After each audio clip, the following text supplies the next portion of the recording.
Hokey dokey, how is everybody doing? As you can see, Star Wars The Last Jedi, we're going to talk a little bit of spoilers on that. But before I do, I will read a little bit of scripture. So here we go. So it's coming from Psalms chapter 62, looking at verses 9 and 10. It says, "Surely men of low degree are vanity. Men of high degree are a lie, to be laid in the balance. They are altogether lighter than vanity. Trust not in oppression, and do not become vain in robbery. If riches increase, set not your heart upon them." There's nothing wrong with being rich, but don't set your heart on riches. All right, ladies and gentlemen, I just thought I'd share that with you guys before we get into Star Wars The Last Jedi. There's a lot of things people have been saying about this movie, which I find don't make any sense.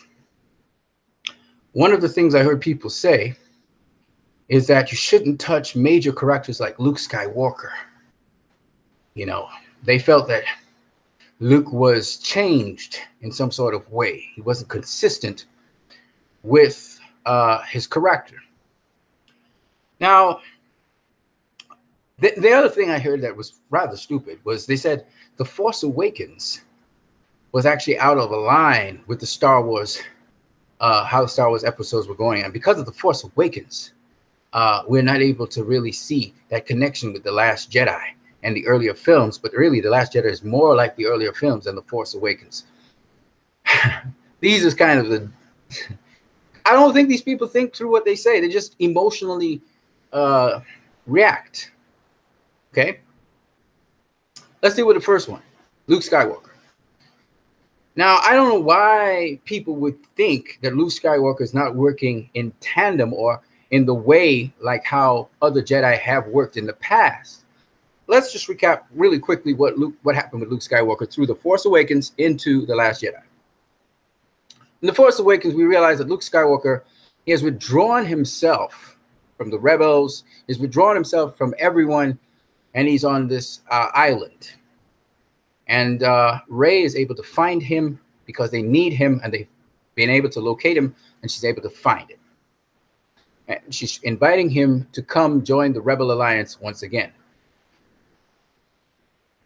That, for some people, was strange, that he would withdraw himself. Now we get in The Last Jedi the story behind that Luke Skywalker goes into hiding because, one, he doesn't want to teach any other Jedi the ways of the Jedi because he failed Kylo Ren. And in failing Kylo Ren, who's really Benjamin Solo, that's his real name, who he had offered to train in the Force because he saw the Force in the boy. His father didn't want him to do so. His mother didn't want him to do so. He had an agreement with his mother, his sister, to train this boy, and he failed. The boy was exhibiting traits and characteristics which were not Jedi-like. And so Luke was afraid, and he was coming in to try and control the boy. And in so doing, we learned that the boy, he thinking that Luke was going to kill him, tried to defend himself and basically annihilated everybody, and took some of the students that were also training with him and went with them. All right. But he was already under the influence of the dark side. Now, this is not different. This is very consistent with another story, which has to do with Kylo Ren's grandfather. Okay, not grandfather, sorry, his great uncle, which would have been Anakin Skywalker. If you do remember, Anakin was placed under Obi-Wan Kenobi, who didn't really want him to train him. It was a little bit different. And Obi-Wan Kenobi failed Anakin. Anakin went to the dark side because the Emperor, not the Emperor at the time, he was known as the Chancellor, Palpatine, he was able to influence him and turn him to the dark side, like Snoke turned Kylo Ren to the dark side, or Benjamin Solo. What happened after Darth Vader was born? Where did Obi-Wan Kenobi go? He went into hiding. Because all the Jedi was being killed off with the code 66. He went into hiding. So this is very consistent. Luke Skywalker going to hiding is not much different to Obi-Wan Kenobi going into hiding. All right? Because he failed Anakin. And he told Anakin that. I said, I failed you in Star Wars Episode 3. The prequel, sorry. That would be Star Wars Episode 3. Because Episode 5 was Episode 4. No, Episode 4 was A New Hope. Episode 3 was the one where Anakin turned to Darth Vader, right? All right, so, and so what I'm saying to you guys is that it's very consistent. Not only that, but even the way how Luke Skywalker talks about failing Benjamin Solo, aka Kylo Ren, is very much like what Obi-Wan Kenobi did. Now, the difference here is, even though there was a resistance there, still, Obi-Wan Kenobi went into into hiding to protect Luke Skywalker. Okay? So we're seeing Luke Skywalker went into hiding just never to deal with the Jedi anymore. He wanted them to die off. He was the last Jedi. So there are those little differences. But at the end of the day, this is the same thing happening all over again. So I don't understand why people they say, well, Luke, he's pessimistic now and he doesn't want to be a Jedi anymore. Well, I mean, he failed. It was his initiative to train this boy in the ways of the Jedi, and he failed in doing so.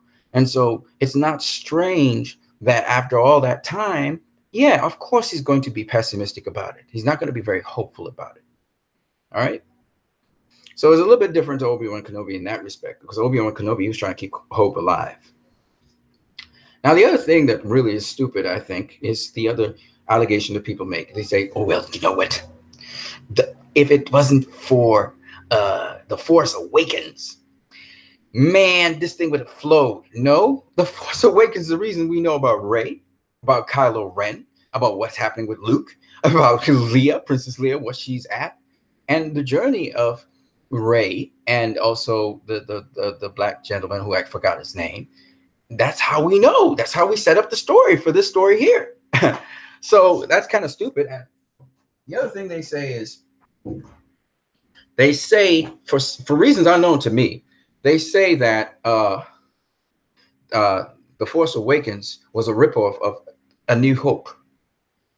The only things which were common, and they were physical things, they weren't the story itself, was one, we were looking at, I believe in A New Hope, we were looking at a Death Star, or was it Rogue One? I think Rogue One was the Death Star, sorry. A New Hope, what was similar with The Force Awakens? It wasn't real much. Now I stop and think of it. There was a Phantasma, there was, or whatever her name is, the head of the troopers. There were stormtroopers. There was the Falcon. Just physical things. The story was different. All right? It was not A New Hope at all. In many respects, there's a lot of things going on in that story that are just different. All right? Han Solo dies. All kinds of crazy stuff. So no, it wasn't A New Hope. What I would say, though, is this movie, The Last Jedi, was more like A New Hope, not The Force Awakens. It wasn't a rip-off of New Hope. And that's why I don't understand. Like, these people say they're Star Wars fans. How can you be a Star Wars fan and you can't even follow the story, man? So, having said that, I want to talk about some other really, really deeper things that were going on in this movie that I found, I just don't understand. The people of this age, like, they don't think anymore. Like, they are very, like, there was a guy who asked me a question. He said, how come Yoda could touch him when he hit the Force? Like, it's so petty, you know, it's petty stuff. Yoda hit him with the stuff in his head. Well, think about this. Yoda also burned down the tree, didn't he? Didn't he start the fire that burned down the tree? How did he do that? How do Jedi do anything? They use the Force. If he's a Force ghost, obviously he can use the Force. And I love the description of the Force, actually, that was used in The Last Jedi. It basically clarified what the Force is. We've heard it before from Master Yoda, but I'm just saying, they recapped it so to refresh people's memory. But this time with much more, I like how they described it using Luke. that the Force connects everything and it's in everything. But this time, in a manner, he does it with Rey. That's funny at first, and then you get the point behind it. Because Luke's a little bit sarcastic in everything he does, which is, to me, is funny. So I liked it. And I also liked that he was afraid. He had a fear. And it's strange, Jedi are not supposed to succumb to fear, but of course, there are a lot of rules Jedi break. And this was not different. All right. And he was afraid when he saw Rey's power and that she was kind of leaning herself to the dark side. He overreacted. I thought it was very interesting. And I also liked how Master Yoda was able to center him. And of course, once you're a Force ghost, you're there forever. That's why Luke says, "I will always be there" to Kylo Ren, you know, to Benjamin Solo. I liked how Benjamin Solo tried to annihilate him. Like he was just, missiles and stuff. But you see how extensive Luke can use the Force. He really can use the Force. He uses the Force for all kinds of things. And remember, the Force is what keeps things together. So that's why, you know, he could hand Leia the little cubes in her hand, and they almost feel like they're material things, but they're not. It's an illusion. Even it felt so real for Kylo Ren to hold the cubes in his hand, and you just see them disappear. You know, it's really cool. I like that. And it's Force manipulation. I mean, come on, guys. Haven't you guys watched the Clone Wars, man? Watch the Clone Wars. You know how much dead people are and come back in the Clone Wars? In fact, Master Yoda goes back to an island where there's just dead spirits there. And it's a lot of Force movement, and they move and they look like they're walking on the ground and all that shit. It's Force because they've learned to manipulate the Force in such a manner. That's why you can even have a Force ghost. You see what I'm saying? There are levels to this stuff. So that's all. And if you ever look at another person was saying, well, why didn't Master Yoda come back and save, you know, when Kylo Ren went crazy? Or why didn't you save the fleet or save Princess Leia or save this or even the things from before? Why didn't they? Well, I'll tell you why they wouldn't do that. It's because they deal with bigger matters. They're not like that anymore. Right. And if you looked at even Obi-Wan Kenobi used the Force to be on Darth Vader's ship, if you do remember. And he just suddenly disappears from his clothing, right? And he's using the Force all the time. And when Darth Vader strikes him, he just poof, disappears like that. Poof. And you see the shroud fall. Now you know why. You saw what happened with Luke Skywalker. He just disappeared and vaporized into the Force, and his clothing just fell. It explains now what's going on. They just literally go into the Force, and that's it. And then they can manifest themselves in a form, and they can, of course, manipulate the Force to some degree because they're one with the Force then. So that's what's really happening, and they were trained to do that. So that Force goes. We got Anakin Skywalker. We got Luke. No, sorry. We have Luke. I added to it. We got Anakin, Luke. We got Yoda. What else we got?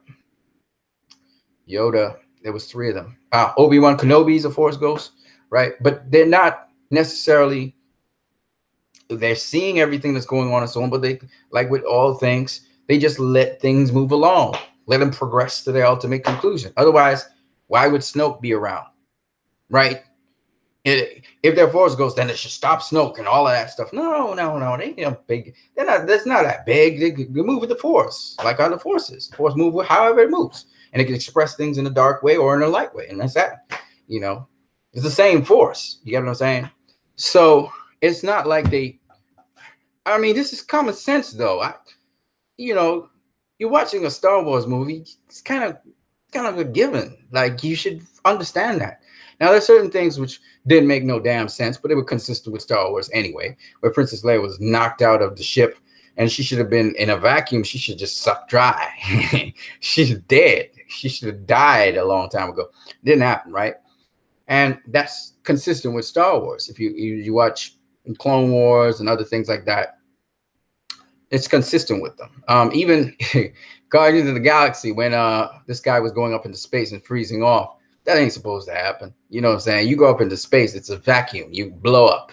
You implode.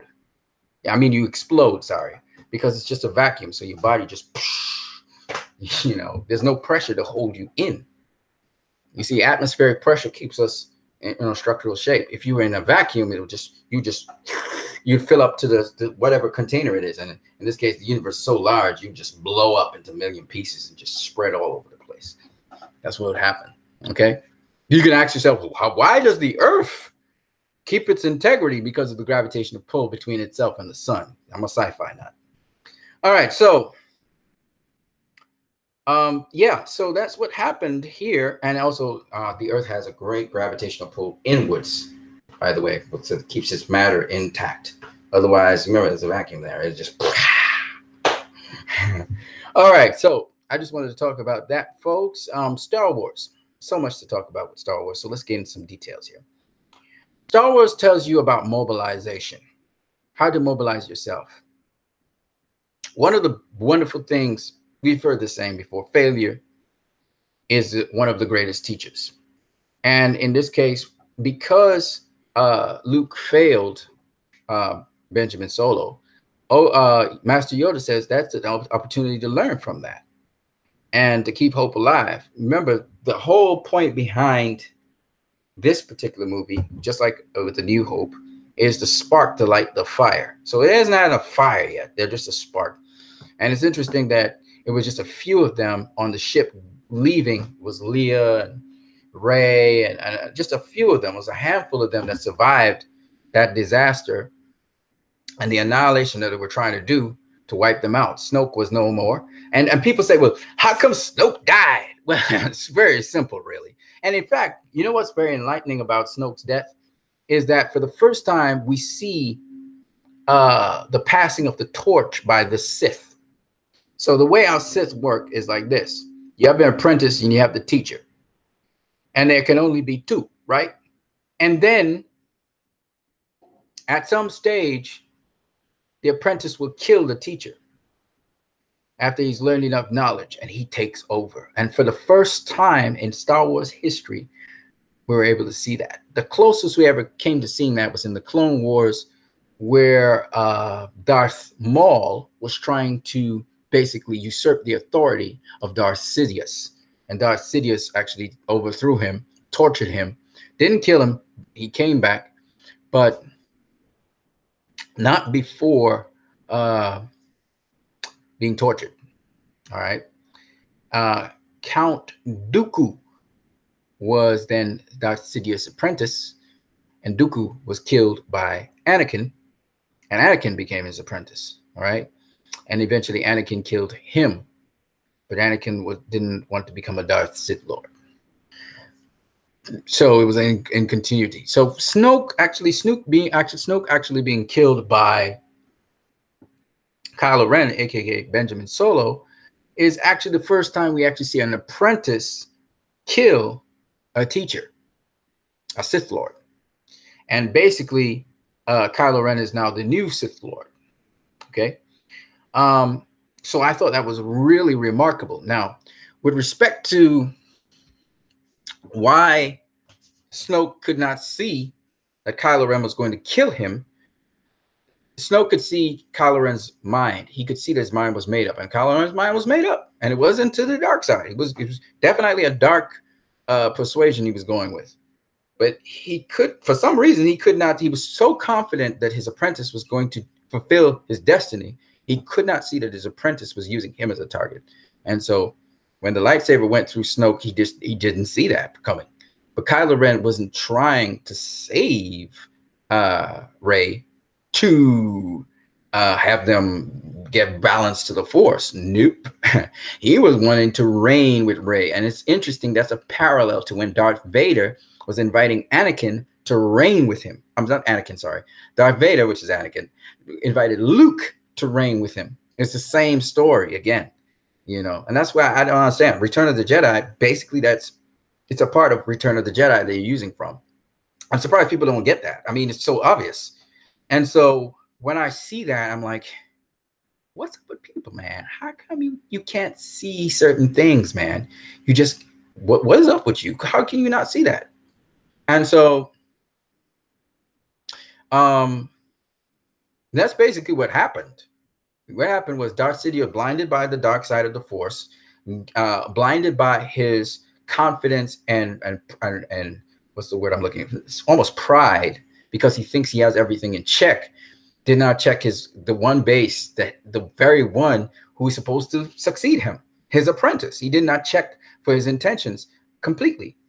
He thought he had everything under control. He did not. And so Kylo Ren finally made up his mind to go to the dark side. He definitely was going to the dark side.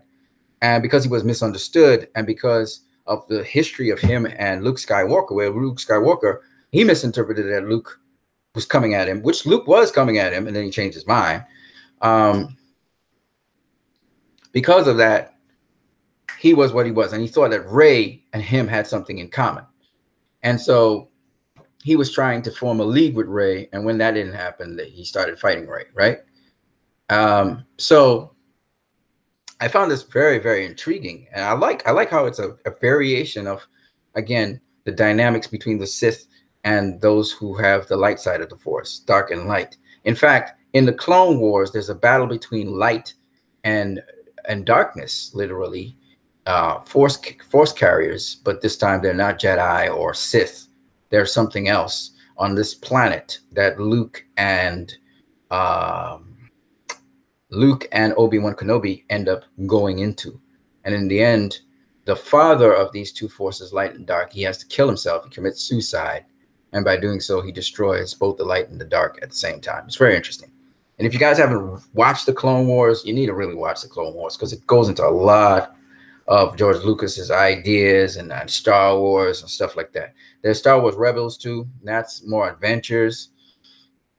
Clone Wars have concepts and depth, and man, if you haven't seen the Clone Wars, man, you're missing out. So yeah. So the Clone Wars will explain a lot about Star Wars, and it makes you look at the New Hope a whole different way, you know, Revenge of the Sith and Return of the Jedi in a whole different way. And then when you look at the prologues, that is, you look at the prequels, episode 1, 2, and 3, it makes more sense. You fit the Clone Wars and then Star Wars Rebels into that equation. Then you go and watch Rogue One. You watch The Force Awakens. You watch Rogue One's before The Force Awakens. Rogue One, then The Force Awakens, then because Rogue One is actually just before A New Hope. Rogue One is just before A New Hope. That's where Rogue One is. So you see, all these things people don't know, and they're like, Rogue One, what is it? A New Hope? No, it's just before A New Hope. You know what I'm saying? And it's just like a lot of people don't know these things, and like that's where it fits in. And when you watch the whole like almost a series now, the whole series of Star Wars is really cool, because the Clone Wars the Clone Wars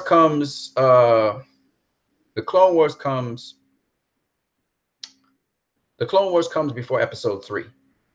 All right. So the Clone Wars are between episode 2 and episode 3.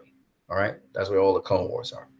Star Wars Rebels comes between episode 3 and episode 4, A New Hope. And Rogue One comes, it comes between episode 3 and Rogue One. And then Rogue One comes before A New Hope. All right. So that's how it goes. So for those people who don't know, that's how Star Wars runs. Okay. And there's Star Wars The Clone Wars as well, which is before episode 3, and it's before the Clone Wars. Okay. There's a series on the Clone Wars. Oh, it's just great, man. Star Wars has such a great history. I'm surprised. I'm not the biggest Star Wars fan, and I know these things. Like, you know, duh. They're like, oh, it's so far away, and Luke, you're not supposed to touch sacred characters like Luke. And I'm like, you're a jackass, man. There's nothing sacred about Luke. Luke is one of the Jedi. And the lovely thing about with Luke passes on the Jedi training to Rey. And you see Rey use the Force, and we know the Last Jedi wasn't about the end of the Jedi. It was about passing the torch to the next mighty Jedi, which is Rey. That's so cool. And she's not even of the lineage of the Skywalkers. She didn't have to be, because remember, it was about discovering people with the Force. And apparently Rey was actually training with Kylo Ren. She was one of the younger ones training with Kylo Ren. And apparently Kylo Ren, or Ben Solo, he knew her, and he knew her history. So cool. So I found that that whole thing tying together was really cool. And, you know, he told her about her parents. They were just normal peasant people, and they kind of abandoned her. And apparently she ended up being a nomad because it wasn't that they abandoned her. It seems as though they donated her to train with Luke Skywalker. And apparently she was carried away with Ben Solo, but somehow, some way she either broke free or was sold or whatever. And she ended up in that existence that she was in. All right, so I thought that was really cool. What I also liked about it's a very informative movie, like I said, in terms of organizing yourself.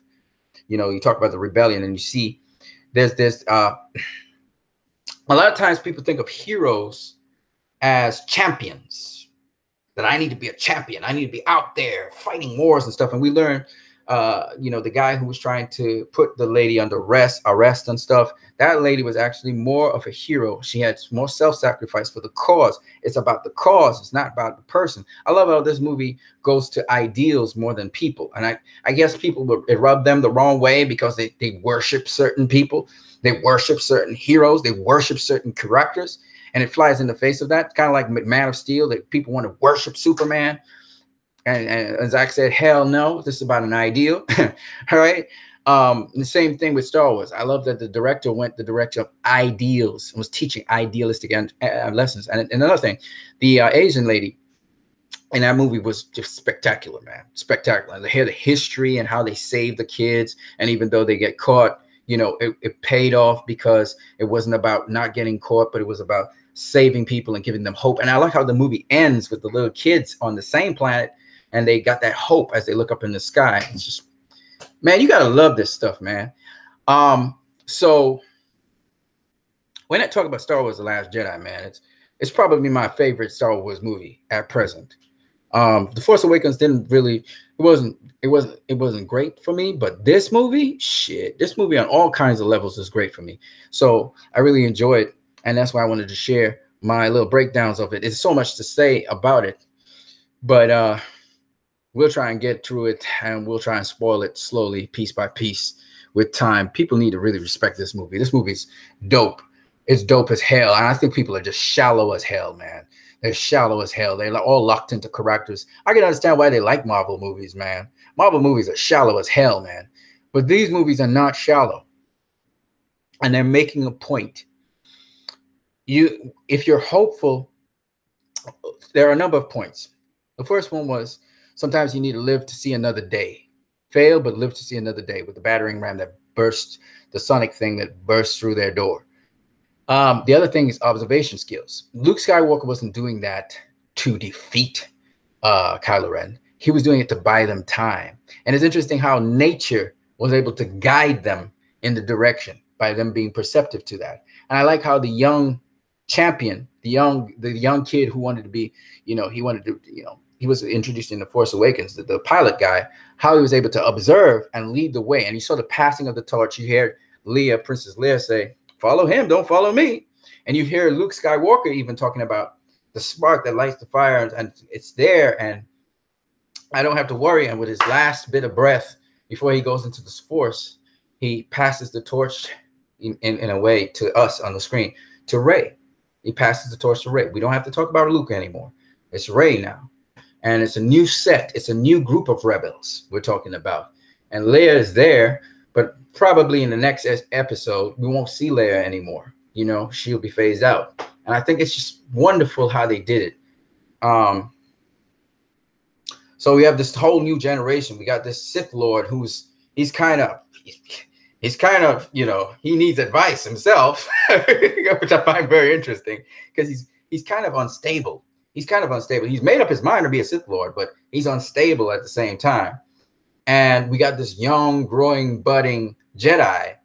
And also, let's not forget the black gentleman who he also wields a lightsaber. I don't see him using the Force, but, and he comes from an interesting background. And they kind of show you organized rebellion as well, that you can rebel at times, like Martin Luther King Jr. and stuff. It's just very interesting how this movie is. I'm not really covering certain points very well right now, but I will do that in a series of videos to come. Let's see what you guys have to say, if you have anything to say, and then I'm gone, okay? So let's see here. You can always put your comments. Hold on a second. Yeah, videos. All right, so you can put your comments. Okay, hold on a second. Okay, hold on a second. All right, let me see something here. Okay, right. So you can put your comments in the comment section on this side if you want to talk a little bit about Star Wars. I love talking about Star Wars, man. Especially this particular episode was rich. This episode was rich, man. I don't know what they're gonna do for Han Solo going out. I hope it's great. But when it comes to Star Wars, man, it's good stuff. Talk about good time, man. I just opened my computer. Finn, aka yes, Finn. FN, he's actually Finn. He's really a Finn. FN2187. That's John Boyega's character's name. For real. That's his name, John Boyega. Hey, I think he's in another movie coming up too. I forgot what the name of it is. It's one of those big movies. And I'm watching for Mission Impossible, man. Fallout, that looks dope, man. That is one dope movie. I want to see it just for the action. Just for the action alone, man. It looks crazy. I'm currently rewatching the Clone Wars on Netflix, going through a second season. Yeah, man, that's crazy. R2 Limited says, I wonder who Kylo Ren is going to choose to eventually kill him by that track record. I don't know, man. I don't know. I don't even know if he's going to pick anybody. I don't know. He's in a totally different league. I find Kylo Ren's going down a different road and everything. That's pretty funny, though. R2 Limited. I remember that episode. R2 Limited. That's an interesting theory, point of view when it comes to Rey's background. No, but the Jedi wasn't. It was never really by. It wasn't necessarily by lineage. You know, the lineage thing was with Anakin Skywalker, right? But his father didn't wield the Force. Anakin's father didn't wield the Force. You know what I'm saying? He came from peasants too. You know, and again, that mirrors with Rey. Rey came from peasant family. You know what I'm saying? Now Luke and Leia, they happen to have the Force with them as well. It was strong with them. It doesn't mean the Force didn't necessarily pass down via genealogy lines. That's an error that people had. And then again, if you watch the Clone Wars, and I mean, I can just go through it exhaustively, right? Even if you watch, you know, and even Darth Sith. Look at Count Dooku. Count Dooku was actually a Jedi, right? I mean, I could go on and on and on about this, man. I could go on and on and on about this. Let's see what we got here. So what I want to do, because I still have to use the bathroom. I haven't used the bathroom yet, guys. I gotta use the bathroom. Let me just put this chair out of the way here. I'm gonna change levels a little bit for you guys. All right, so I'm trying to explain a couple of things here. You see, I'm not the biggest Star Wars fan, right? I'm not the biggest Star Wars fan out here. But I know conceptually when you're looking at something that makes sense and when it doesn't make sense, right? So people are talking about all kinds of stupid stuff that had nothing to do with the story to start with. You know, there was some stupid stuff they were talking about. Real minor stuff. And they call themselves Star Wars fans. I mean, how many of them actually read a Star Wars comic? How many of them read a Star Wars comic? I read a couple. I ain't no big Star Wars fan, but I read a couple Star Wars comics. You know what I'm saying? And that's the kind of thing that annoys me. It annoys me that when I was a kid, I read a couple Star Wars comics. I didn't know Star Wars had comics until I went by my uncle, and he had a whole bunch of comics, and I read some Star Wars comics. It was interesting adventures and stuff. And back in those times, it was Star Trek and it was Star Wars. Okay? Those were the two movies that people look forward to seeing. But I haven't read a Star Trek comic. I'm sure there's Star Trek comics out there. But I read the Star Wars comic with the Wookiee and Luke and Han Solo and Leia, and they would go on their adventures, right? They were all interesting.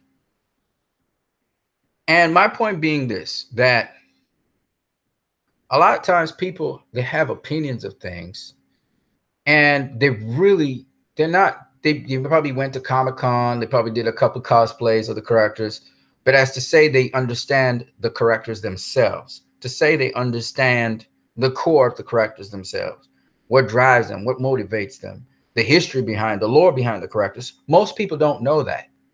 They have some sort of superficial understanding of the character and they're drawn to it. I look at all of these so-called Batman fans, for instance. There are a lot of Batman fans out there. In fact, even on my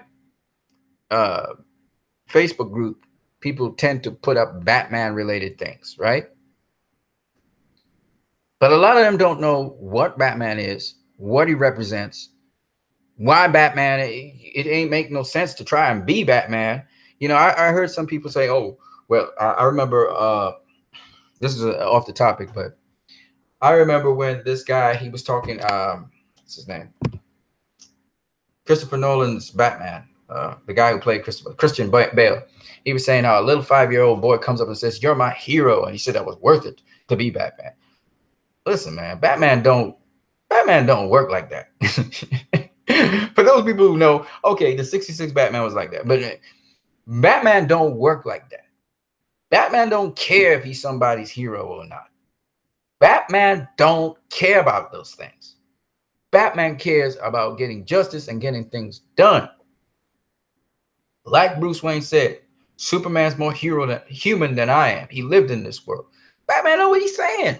Batman don't live in this world. He live in his cave. And all he be doing is hunting criminals, hunting down crime, and he's a detective. And he really have very little emotions. Or he doesn't let his emotions be showed that much. And most of his emotions are either rage or it's loss, and he takes everything, channels it into fear. Okay. So that's basically Batman. He crazy. Okay. Batman is nuts. Okay. Now they do funny variations of it and spoofing Batman and stuff, but at the end of the day, that's what Batman essentially is. Now we got more out of Batman with Ben Affleck's character and depiction of him, but quite frankly, Batman is a dude that what people really like about him is he break the law to get at people that you would not normally get at. He's a Zorro. He's a modern day Zorro. He's a modern day Robin Hood. And that's why people love him. They love that he's able to do things that we would dream of doing to apprehend people who we think are that they're very powerful and to get away with everything. So that's what Batman's all about at the end of the day. And sometimes Batman lays with criminals. He lays with Catwoman. He lays with, sometimes he work along with criminals. Okay. Harley Quinn, a Joker sometimes, Lex Luthor sometimes. All right. We've seen him in Injustice work with Lex Luthor and stuff. Batman does what is necessary to get the job done. Batman, bottom line is, I need to catch these people. I need to stop this from happening. That's it. All right. So a lot of people don't know Batman. They just don't understand him. They say, oh, he doesn't kill. He doesn't do this. He doesn't use guns. That is kind of minor. If Batman needs to use a gun to stop you, he will use a gun. He tends not to use a lot of guns. Not into just shooting up everything. He's not really like that. But he does use guns, and he would use a gun if he has to stop you. Okay? Batman's a dude who's more about scaring you and more about stopping something from happening. That's his philosophy. If I can stop it from happening, that's better. Prevention is better than cure for him. Superman's a little bit different. So that's Batman. And that's what Batman's always been. That's one consistency from the inception of Batman to the present Batman now. Whether you say no guns rule or whether you say Batman's all about prevention. That's the bottom line. And that's in the lore, the history, and everything. Okay? So, similarly with Star Wars, it's called Star Wars. So you expect wars amongst the stars, right? You expect in the universe, there's always this battle brewing and battle happening. All right? And what I like about The Last Jedi, again, if I was to go into a little bit more detail on this, The Last Jedi actually deals with why the Jedi have failings, their shortcomings. It literally weighs the shortcomings of the Jedi with the good things about the Jedi and how they're learning. You remember, the Jedi was there. The Clone Wars, again, covered this. So, again, if you haven't seen the Clone Wars, it's like, I mean, it makes no sense talking about Star Wars if you haven't seen the Clone Wars. But the Clone Wars covers how the Jedi failed, how they were too proud. And that's what allowed Palpatine to do what he did under their noses. How they also assisted in facilitating war, when the Jedi is not about war. They're more about peace. And they went against themselves in that respect. And they were played because they were too proud. They were supposed to be the keepers of the peace. And instead of keeping the peace, they were facilitating war. So because of that, now the Last Jedi comes back and deals with some of those topics and issues. And it comes back and shows that it's through their failures, they learned so much more so they could be better Jedi. And so that's what that's what Rey challenges Luke with, and she's pushing him to another level because he's discouraged and because he sees outcomes, and he's operating in which Jedi shouldn't operate in, but he is, because he's human. He operates a bit in apprehension and fear. All right.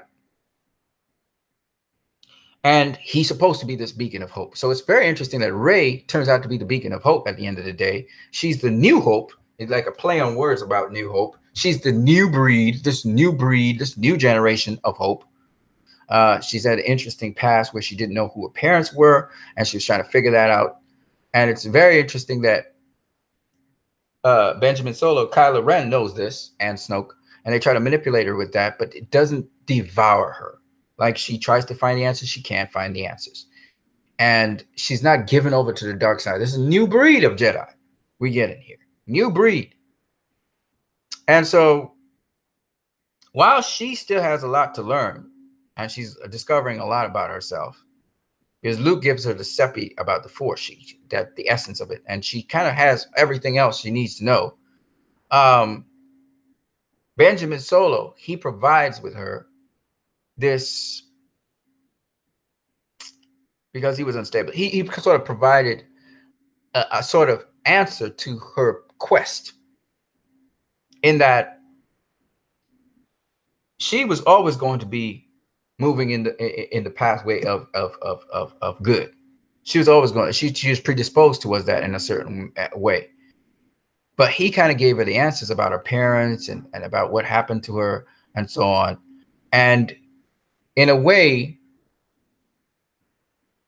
I'll talk about the connections between them in a minute, but in a way, he sort of bridges that gap that she needed to move on from that, because that's just something that is not that important to her.